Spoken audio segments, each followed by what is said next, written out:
ठीक है, देखो मैं फिर से डिस्कस करता हूँ। होमवर्क जो फोर्थ क्वेश्चन था उसका आंसर है 8750, कोई डाउट तो नहीं है? जो कल होमवर्क दिया था। सिक्स का आंसर है 12.375%। और सेवेंथ का बी लिमिटेड का कितना आ रहा है ईबीआईटी? कंपनी ए का EBIT 2 lakh, operating leverage sales आ रही है 8 लाख और फिक्स कॉस्ट 2 लाख। ठीक है, और 21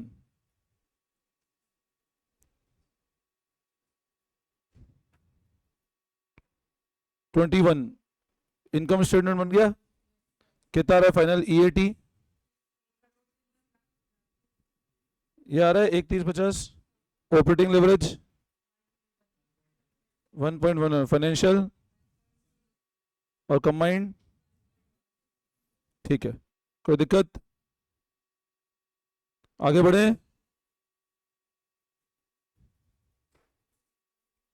अभी स्टार्टिंग से देख लेते कौन कौन सी पेंडेंसी है।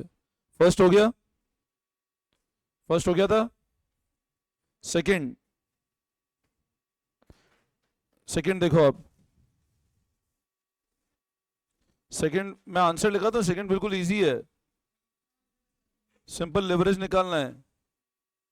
कर लोगे सेकंड वाला? आंसर लिख लो, ऑपरेटिंग लेवरेज ही निकालना है ना। तो ए का आएगा 7, बी का आएगा 2, सी का 3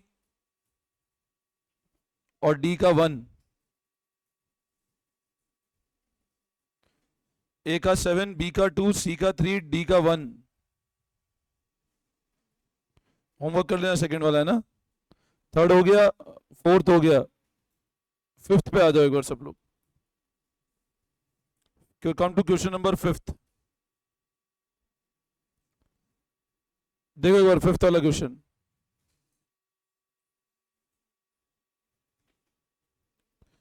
The following information related to YZ Company Limited for the year ended 31st March. 31st मार्च की इंफॉर्मेशन है। इक्विटी शेयर कैपिटल 10 रुपए का है, 50 लाख शेयर है, मतलब वो नंबर ऑफ शेयर कितने हो गए? 5 लाख। तो नंबर ऑफ इक्विटी शेयर्स कितने हुए?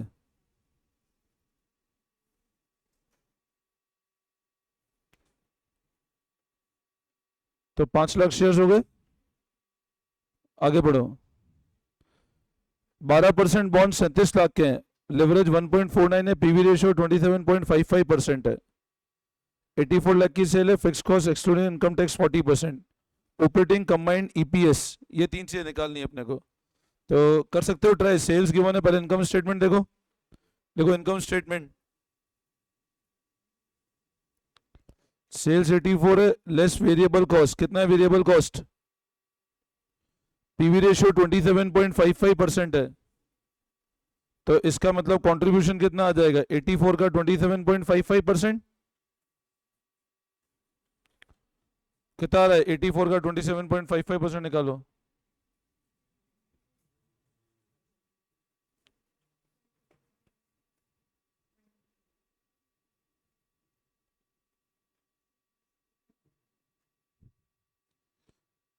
फिक्स कॉस्ट एक्सक्लूडिंग इंटरेस्ट कितनी है? Excluding interest fix cost given है 6,96,000। तो ये क्या आ जाएगा आपका? ईबीआईटी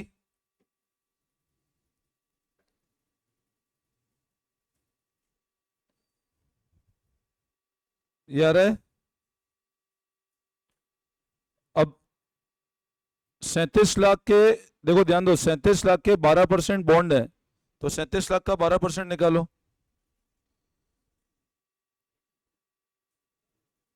कितना आता है? अब एक मिनट, ईबीटी लिखने से पहले एक मिनट रुक जाना। देखो यहां पता है, तुम एक चीज समझना, वैसे ये क्या क्वेश्चन में भी थोड़ा सा एक प्रॉब्लम है।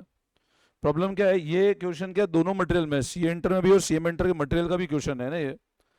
फाइनेंशियल लेवरेज कितना गिवन है क्वेश्चन में, चेक करो, है ना। अब बताओ फाइनेंशियल लेवरेज का फॉर्मूला क्या होता है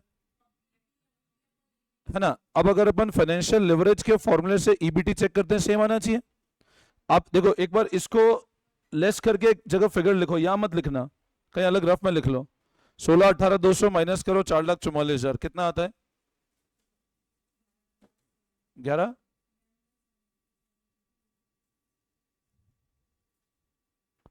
ठीक है, और अब तुम मेरे को बताओ, अगर फाइनेंशियल लिवरेज क्या होता है बेटा?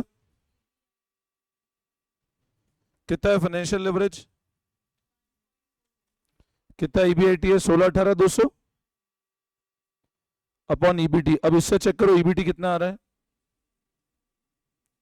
इससे चेक करो ईबीटी कितना आ रहा है।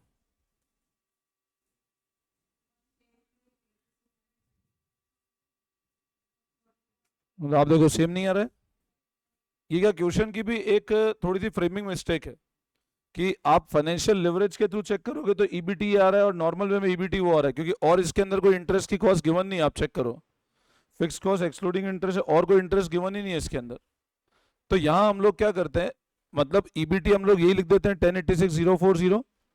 और क्या करेंगे हम लोग, सुनना मेरी बात ध्यान से, हम लोग क्या करते हैं ईबीटी वही लिख देते हैं हम लोग, कितना, और लेस करते हैं इंटरेस्ट ऑन अदर डेट, जो हमको कहीं गिवन नहीं है, वो हम एक नोट लिख देंगे यहाँ पर। अदर डेट मतलब वो गिवन नहीं है क्वेश्चन में, है ना, मतलब वो हमको गिवन नहीं है, अदर फिक्स कॉस्ट मानते हुए कर लेंगे हम लोग। ऐसी कोई डेट है जो क्वेश्चन में हिडन है, वरना वो बैठेगा नहीं क्वेश्चन का सोल्यूशन। तो ये जो डिफरेंस है निकाल लो, 88,160, है ना। और अब इसमें से टैक्स लेस करो,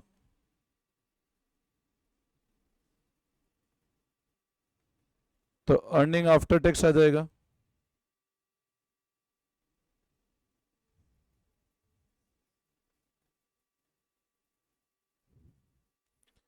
$651,624, देखो ये आ रहा है अर्निंग आफ्टर टैक्स।